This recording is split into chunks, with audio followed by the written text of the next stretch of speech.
Hello दोस्तों, स्वागत है एक नए वीडियो में। इस वीडियो में हम बात करने वाले हैं राफेल मरीन के बारे में।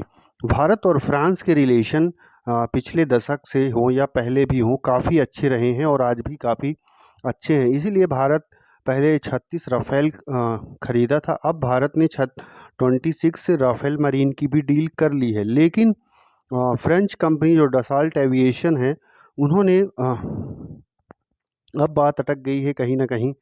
वो सोर्स कोड देने से मना कर रही है। पिछले भी जो हमारे फ्रेंच मिराजेस थे, उनका भी आज सोर्स कोड अभी तक हमको नहीं मिल पाया है।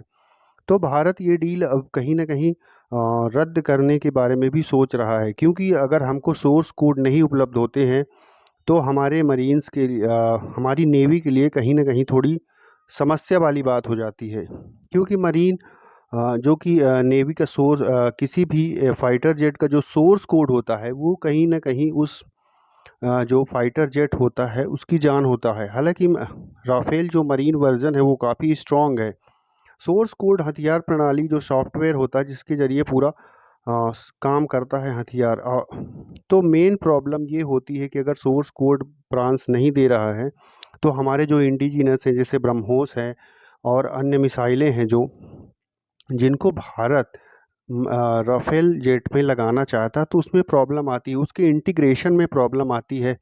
क्योंकि दो अगर हमको सोर्स कोड पता नहीं होता है तो हम इंटीग्रेट मिसाइलों को कैसे कर पाएंगे। तो भारत सरकार के सूत्रों की अगर माने तो अगर फ्रेंच कंपनी हमको, एक तो वैसे भी वो मेक इन इंडिया बनाकर नहीं दे रहे हैं, वो फ्रांस से आ रहे हैं, अगर ऐसा होता है तो ये डील अब खटाई में भी पड़ सकती है। 63,000 करोड़ में 26 इंडियन नेवी के लिए आने वाले थे राफेल मरीन, जिससे इंडियन नेवी की बढ़ती हुई ज़रूरतों को पूरा हो सकेगा।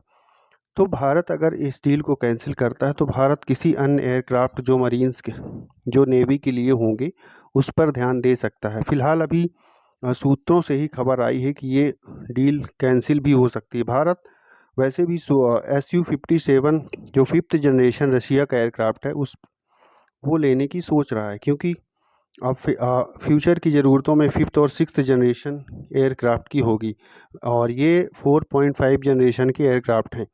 तो इन फ्यूचर हमको 5th या 6th जनरेशन एयरक्राफ्ट की ज़रूरत होने वाली है।